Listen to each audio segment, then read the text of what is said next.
और इधर दिल्ली में पीएम मित्र पार्क निवेश पर आयोजित इंटरैक्टिव सेशन में मध्य प्रदेश के मुख्यमंत्री डॉक्टर मोहन यादव ने कहा कि पीएम मोदी के नेतृत्व में भारत आत्मसम्मान और आर्थिक समृद्धि की ओर बढ़ रहा है। उन्होंने वसुद्रोह की प्राचीन परंपरा को याद करते हुए कहा कि अब भारत सरकार नीतिगत फैसलों और रियायतों के जरिए इस गौरव को पुनर्जीवित कर रही है। सीएम सैनी ने निवेशकों को आश्वस्त किया कि सरकार हर कदम पर उनके साथ खड़ी है। इसके साथ ही सीएम ने कहा कि प्रधानमंत्री के शब्दों में अब मध्य प्रदेश मॉडल प्रदेश बन चुका है और पीएम मित्र पार्क का सपना इसी दिशा में मील का पत्थर साबित होगा।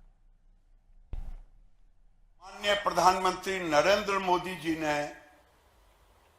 उनके सोच से जो पीएम मित्र पार्क आया, इकोसिस्टम, एक तरफ से फाइबर टू गारमेंट्स,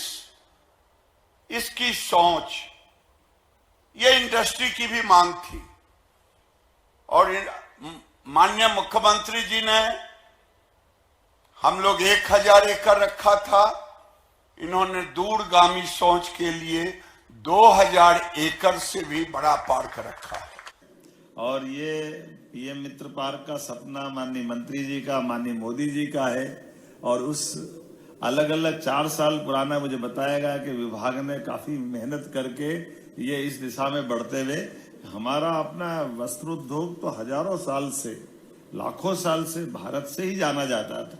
भारत की अपनी पहचान थी, हमारी संस्कृति से सराबोर इन व्यवस्थाओं के बलबूते पर। तो हमारे मिर्च मसाले से लेकर के हमारे वस्त्रों से,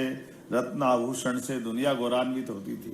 ऐसे समय में फिर वस्त्रोद्योग पे प्रॉपर ध्यान दे करके, बीच का कालक्रम, ये बात सही है कि टेक्नोलॉजी के अभाव के कारण से वो कष्ट का समय था, जिनमें हमको केवल इसी बहाने से, व्यापार के बहाने से हमारी योग्य क्षमता को कहीं हतोत्साहित करने का प्रयास किया। लेकिन आज के इस दौर में भारत सरकार कितने प्रकार से मदद कर रही है। धीरे धीरे वो सब करते कराते जा रहे हैं, जिसके कारण से हमारी अपनी आर्थिक समृद्धि की ये जो धारा है वो भी बढ़े, किसानों को उनका हक का माल उन तक मिले, फसलों का ठीक दाम मिले, बाजार में व्यापार ठीक ढंग से चले, हमारी जो प्राचीन परंपराएं, प्राचीन परंपराओं को पुनर्स्थापित करने का भी जो अभियान एक उनने चलाया हुआ है, उस अभियान को भी गति मिले।